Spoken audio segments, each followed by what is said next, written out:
J'ai vu mon nom sur la liste. Mais à côté, il y avait écrit « Accès restreint ». Et ce n'était que le début. La foule bourdonnait, les talons claquaient sur les dalles du jardin. Les rires jaillissaient sous les guirlandes lumineuses. Et moi, je restais planté là, devant le pupitre d'accueil, à serrer entre les doigts ce badge ridicule suspendu à un ruban. Mon nom y était inscrit correctement. Alexis Lefebvre.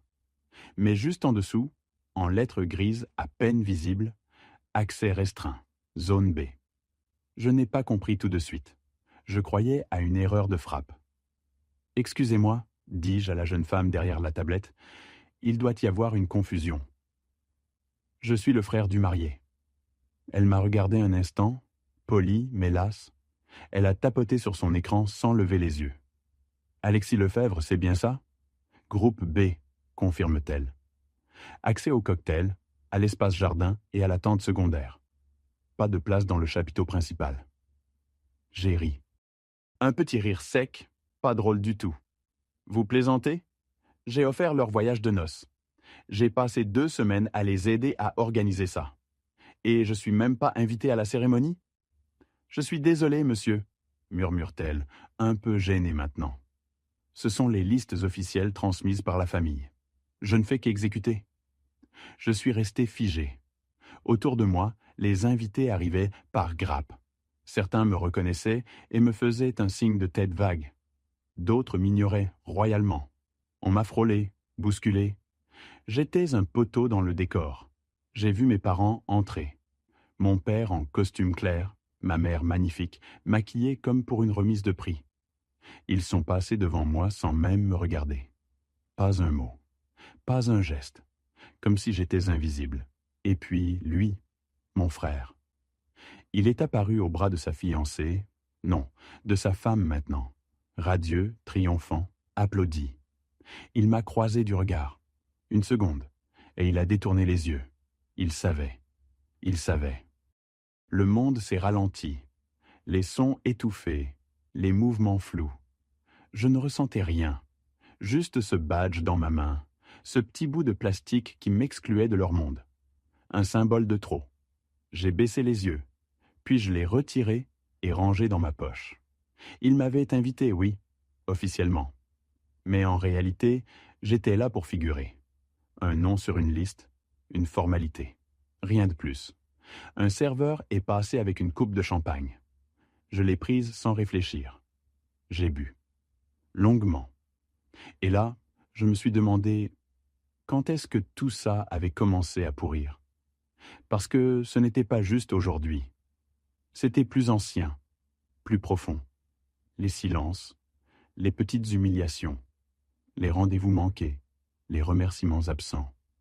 Mais aujourd'hui, c'était trop clair pour l'ignorer, trop violent pour être pardonné. J'ai sorti mon téléphone. J'ai ouvert la messagerie. La dernière chose que j'avais envoyée à mon frère, c'était une photo du chèque cadeau, montant à 5 chiffres.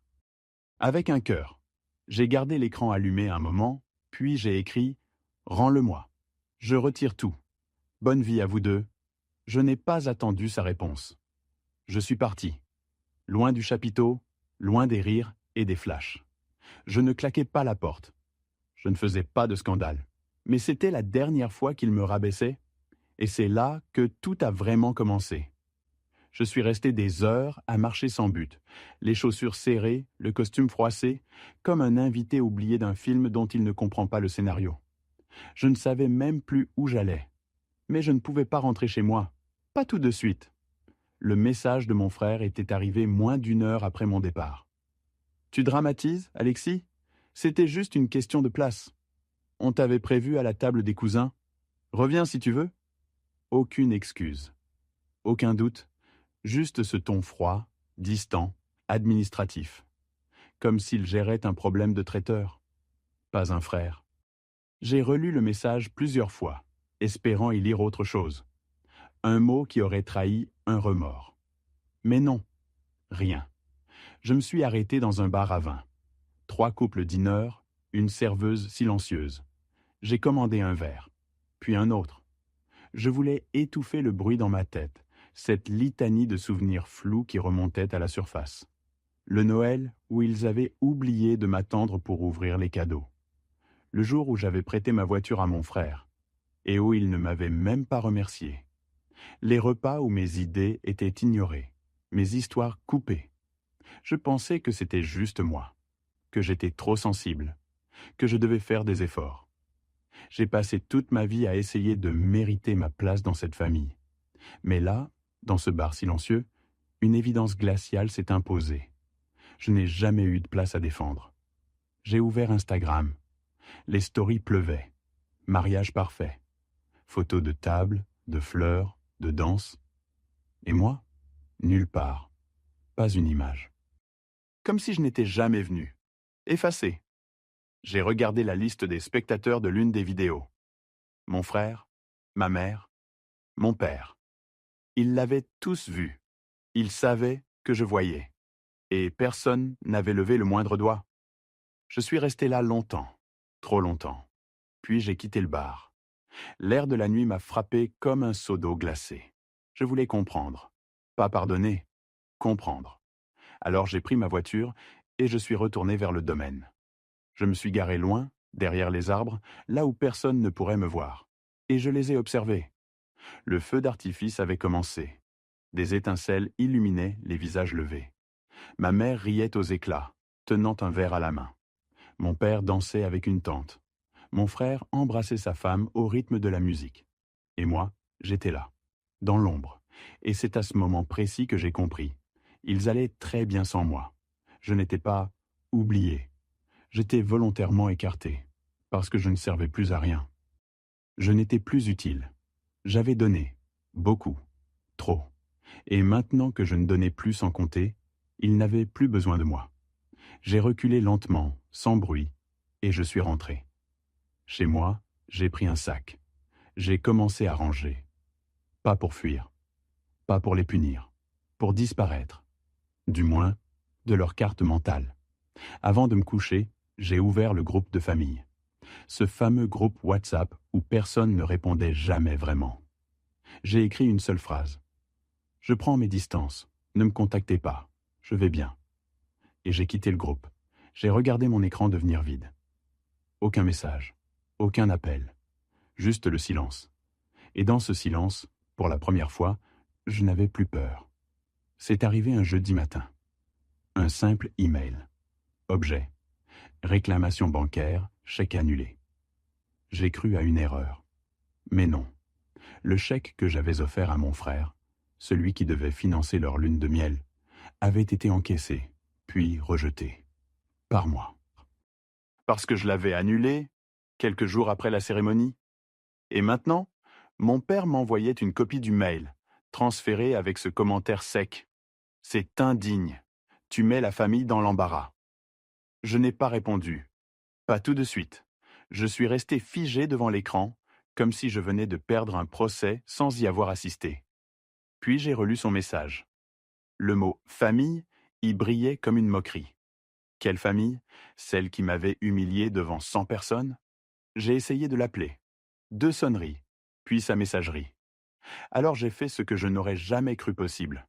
Je suis allé le voir. Chez lui. Il m'a ouvert en peignoir, regard fermé. « Qu'est-ce que tu veux ?» ?»« Comprendre, ai-je dit calmement. « Pourquoi vous avez fait ça? Pourquoi cette mise à l'écart ?» Il a ricané, sans chaleur. « Tu exagères. On ne voulait pas de drame. Juste un peu d'ordre.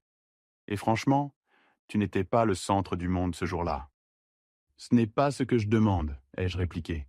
Je voulais juste être, là, avec vous. Normalement. » Il m'a regardé comme s'il avait du mal à me reconnaître. « Tu fais trop d'histoires. T'as toujours été trop. Sensible. Tu crois que tout tourne autour de toi. Mais tu sais quoi? Ça fatigue. » Un silence. Long. Humide. J'ai baissé les yeux. Mon cœur battait trop fort. J'ai vu les détails absurdes. La plante fanée derrière lui, l'odeur de café froid, le carrelage fendu. Et là, quelque chose s'est cassé. Non pas dans le lien entre nous. Ça, c'était déjà mort. Mais en moi, une illusion, une attente. Je me suis redressé. « Très bien, ai-je dit. Tu ne veux plus que je sois sensible? Alors écoute bien. Je lui ai tendu une enveloppe. À l'intérieur, les papiers de la voiture que je lui avais prêtée il y a 2 ans. Une Audi, à mon nom. Je la reprends. Ce week-end. Il a blêmi. T'es sérieux? Très.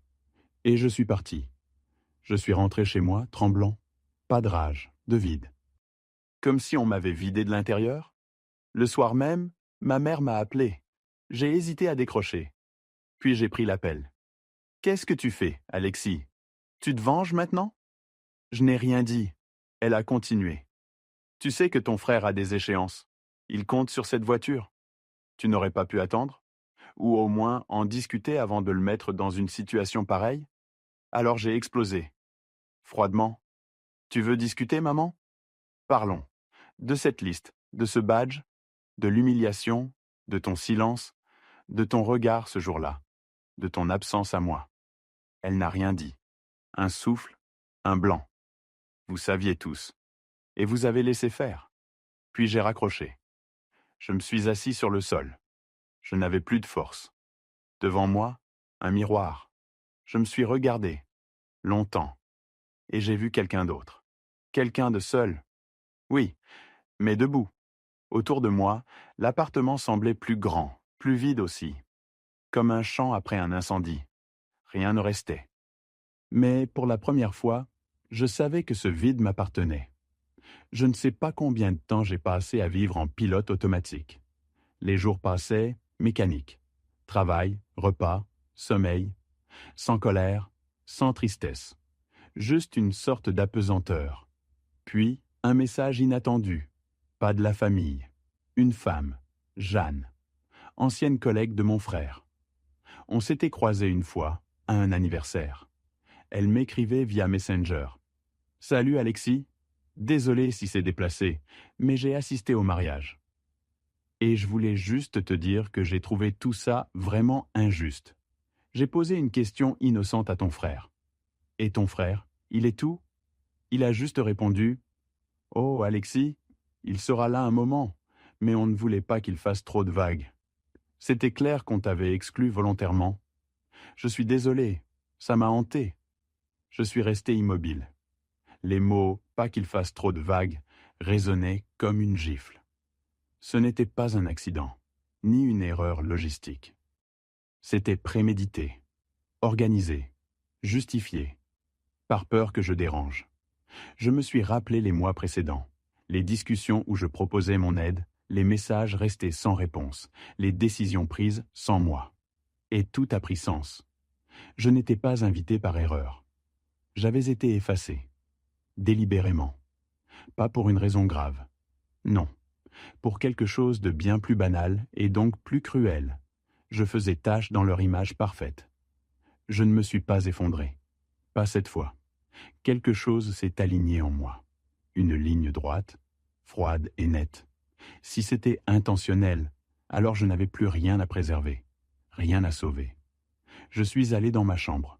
J'ai ouvert le tiroir où dormaient les souvenirs. Albums, lettres, petits objets. Et j'ai tout étalé sur le lit. Chaque photo racontait une histoire de déséquilibre. Moi qui écoute, moi qui donne, moi qui attends. Je les ai regardés. Puis j'ai commencé à trier. Garder ce qui était vrai, jeter le reste. Je ne voulais pas me venger. Je voulais nettoyer. À partir de ce moment, j'ai commencé à reconfigurer ma vie. J'ai appelé la banque. J'ai fait fermer le vieux compte commun avec mon père, censé servir aux dépenses de famille. Il l'utilisait encore pour payer certaines choses. Essence, petits achats, parfois des retraits en liquide. Je n'ai rien dit. J'ai juste coupé. J'ai envoyé un mail clair. Le compte est clôturé. Si vous avez besoin de soutien, on en discute. Mais plus rien d'automatique. Aucune réponse. J'ai aussi pris rendez-vous avec un notaire. L'appartement que j'avais coacheté avec mes parents pour investir ensemble, j'ai lancé la procédure de séparation de propriété. Fini les arrangements familiaux flous. Et surtout, j'ai changé de numéro. J'ai prévenu 3 personnes. Un collègue de confiance, un ami d'enfance et Jeanne. Le reste, silence. Ce n'était pas une crise, c'était une mutation. J'ai compris que je ne voulais plus être inclus dans un système qui exigeait ma soumission pour m'accorder de la place. Je ne voulais plus supplier. Je ne voulais plus mériter. Je voulais exister, à mes conditions. Et à ma grande surprise, plus je coupais, plus je respirais. Les premiers jours, je m'attendais à des appels, à du bruit, à une tempête. Mais il n'y a rien eu, juste le bruit d'un monde qui tournait sans moi. Et cette fois, ça ne me faisait plus peur. Ça me libérait. Le vrai basculement est arrivé un dimanche matin, au marché. Je faisais la queue devant un stand de fromage, quand une voix derrière moi m'a interpellé doucement. « Alexis ?» Je me suis retourné. C'était Jeanne. Elle portait un panier en osier, des lunettes de soleil, un air surpris et un sourire un peu gêné. Moi, j'étais figé, presque sur la défensive. Trop de visages, ces derniers temps, m'avaient attaqué sans crier gare. « Je ne voulais pas t'embêter, » dit-elle tout de suite. « Mais je suis contente de te voir. » J'ai hoché la tête et, à ma propre surprise, j'ai répondu « Moi aussi. » On a marché ensemble. Elle avait une manière de parler calme, pas intrusive. Elle m'a raconté des banalités, puis on a parlé du message qu'elle m'avait envoyé. C'était la première fois que quelqu'un, hors de moi, validait ce que j'avais vécu. Elle m'a regardé et m'a dit « Tu sais, c'est pas toi le problème, t'étais juste pas contrôlable. » Et ça, dans certaines familles, c'est insupportable. Cette phrase m'a suivi toute la journée. Pas contrôlable, pas malléable, pas utile, pas décoratif. Oui, c'était ça. Et maintenant, ça devenait une force. J'ai commencé à travailler sur un dossier que j'avais mis de côté depuis des mois. Un projet personnel. Un outil numérique que j'avais conçu il y a longtemps, mais que je n'avais jamais eu le temps de développer. Toujours des obligations. Toujours quelqu'un qui avait besoin de moi. Mais cette fois, personne ne venait frapper à ma porte. J'avais des heures devant moi, du silence, de l'espace, et je m'en suis servi. Je suis allé à des ateliers. J'ai repris des lectures. Je suis même retourné courir. Jeanne et moi, on s'est revus. Une fois, puis deux. Sans pression, sans rôle à jouer. Un jour, elle m'a dit « Je t'ai googlé. J'ai vu que tu avais publié des articles. Pourquoi t'as jamais continué ?» J'ai haussé les épaules. Parce que j'aidais les autres. Et là, j'ai entendu mes propres mots. L'absurdité tranquille de cette phrase. Aider les autres, toujours, jusqu'à disparaître. Ce soir-là, j'ai rouvert mon ancien blog. J'ai relu mes textes. C'était là, intact. Mon regard, ma voix, étouffé, mais pas éteint. J'ai recommencé à écrire. Pas sur la famille, pas encore, mais sur les dynamiques de pouvoir, sur l'invisibilité dans les liens, sur ce que ça coûte d'être le gentil. Et puis, il y a eu ce message, une notification LinkedIn, un inconnu. Ancien collègue de mon père. Je suis tombé sur ton texte sur l'empathie mal placée. J'ai adoré. J'aimerais le partager dans notre newsletter pro, si tu es d'accord. Je suis resté longtemps devant l'écran. Ce n'était pas viral. Ce n'était pas 1 million de likes. Mais c'était réel. Quelqu'un, quelque part, m'avait lu et avait vu ce que ma propre famille n'avait jamais voulu voir. Ma voix, mon intelligence, ma valeur. Pas en tant que soutien logistique, pas en tant que fils ou frère, mais en tant qu'homme entier. Ce soir-là, j'ai ouvert un nouveau document. Titre : Ce qu'ils ne t'apprendront jamais en famille. Je n'ai pas encore tout écrit, mais je sais exactement par quoi je vais commencer. Et ce ne sera plus jamais une supplique. Ce sera un manifeste. Ils ont tenté un dernier mouvement, une invitation, un message d'un nouveau numéro, signé par ma mère. Elle écrivait « Nous organisons un dîner pour l'anniversaire de ton père. Ce serait bien que tu sois là. Qu'on reparte à zéro, tous ensemble. La famille reste la famille. » Aucune mention de ce qui s'était passé. Aucun mot sur le mariage, sur le badge, sur la voiture, sur l'humiliation. Juste un « repartir à zéro », comme si les pages précédentes n'avaient jamais existé. Je n'ai pas répondu. Mais j'y suis allé. Pas pour dîner, pour regarder. Le restaurant était chic, vitré, en bord de Seine. Des nappes blanches, des serveurs en gants. La famille était déjà là. Mes parents, mon frère et sa femme, 2 oncles, une cousine que je n'aimais pas. Tous bien habillés, tous riants, comme dans une pièce de théâtre qu'ils avaient déjà jouée 100 fois. Je suis resté de l'autre côté de la rue, dans l'ombre, sans qu'ils me voient. Je voulais les voir tels qu'ils étaient sans moi. Et ils étaient parfaits, prêts pour la photo, complètement fonctionnels, comme s'ils m'avaient déjà effacé pour de bon. Puis, une chose étrange s'est produite. Mon frère a sorti son téléphone. Il l'a tendu à mon père en montrant quelque chose sur l'écran. Tous les regards se sont tournés vers lui. Même ma mère s'est penchée. Et soudain, leurs visages ont changé. Je n'ai pas vu ce qu'il montrait. Mais je savais. C'était mon article.